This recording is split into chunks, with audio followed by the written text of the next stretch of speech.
ஐயா துணை அகில ஜோதி ஆன்மீக சேனல் நேர்கள் அனைவருக்கும் வணக்கம்.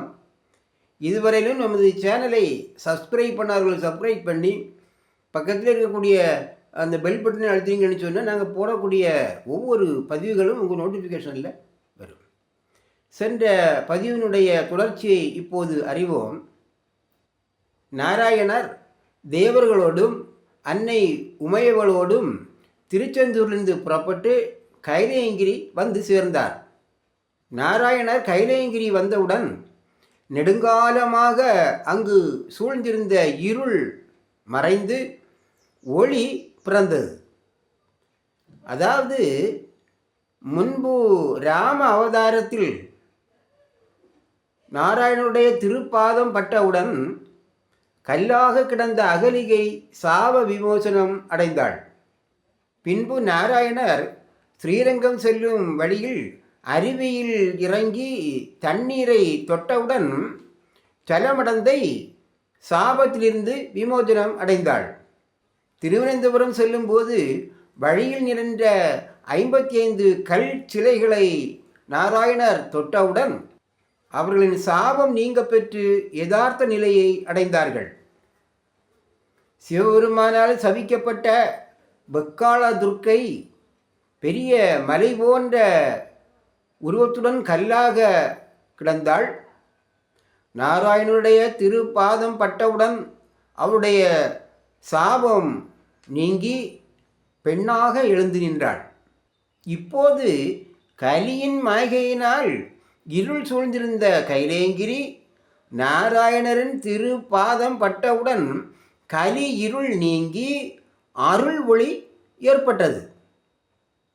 இந்த சம்பவங்கள் வாயிலாக நாம் அறிந்து கொள்ள வேண்டிய உண்மை என்னவென்றால், மனிதர்களின் வாழ்க்கையில் ஏற்படுகின்ற எந்த விதமான தோஷங்கள் ஆனாலும் சரி, அல்லது சாப வினைகள் ஆனாலும் சரி, அல்லது வேறு எந்த விதமான துன்பங்களோ மனிதர்களுக்கு ஏற்பட்டாலும் அதிலிருந்து நம்மை விடுவித்து காப்பாற்றுகின்ற ஆற்றல் மிகுந்த ஒரே கடவுள் ஐயா வைகுண்ட பரம்பொருள் ஒருவரே என்பதை நாம் உணர்ந்து கொள்ள வேண்டும். அதுபோல ஆன்மீக அறிவு என்பது எள்ளளவும் இல்லாத மனிதர்களின் வாழ்க்கையானது அஞ்ஞானம் என்ற இருளுக்குள் அகப்பட்டு தத்தளித்து கொண்டிருந்து பின்பு ஐயாவின்பால் நாட்டம் ஏற்பட்டு அதன் பயனால் ஐயா வைகுண்ட பரம்பொருளின் பக்தனாக தனது வாழ்க்கையை அமைத்து கொள்பவர்களுக்கு ஐயா வைகுண்ட பரம்பொருள் தனது அருள் ஒளியை வழங்கி இருளடைந்து போன அவனது வாழ்க்கையை மேன்மையடைய செய்கின்றார்.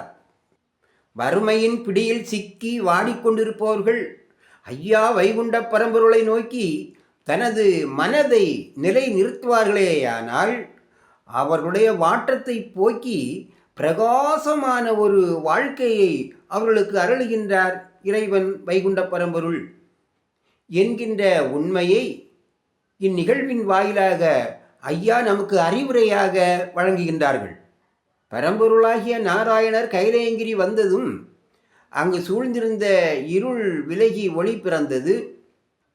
நெடுங்காலமாக தன்னுடைய குழந்தையை பிரிந்து ஏங்கிக் கொண்டிருந்த ஒரு தாயானவள் திடீரென்று தனது குழந்தையை கண்டால் எத்தகைய ஆவலோடு ஓடி வந்து அந்த குழந்தையை அரவணைத்து கொள்வாளோ அத்தகைய ஆவலோடு ஓடோடி வந்து நாராயணரை தனது மார்போடு அரவணைத்து கொண்ட ஈசர் கூறுவார், இத்தனை காலமும் நான் தங்களை காணாமல் தாயை பிரிந்த குழந்தை போலவும் மழையே இல்லாமல் வாடி நின்ற பயிர் போலவும் இனத்தை பிரிந்த மான் போலவும் தங்களை தேடிக்கொண்டு இருந்தேன்.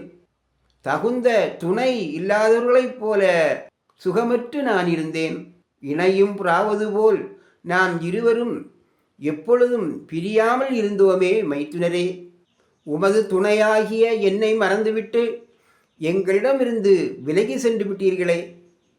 தாங்கள் என்னை விட்டு பிரிந்து சென்ற அன்று முதல் துணையை இழைந்த அன்றிலைப் போல தினமும் உம்மை தேடிக்கொண்டு கணவன் இல்லாத பெண் போல கலங்கி வாடினேன் நாரணரே என்று ஈசர் நாராயணனிடத்திலே கூறினார். இதனுடைய தொடர்ச்சியை நாம் அடுத்த பதிவிலே அறிவோம். ஐயா துணை.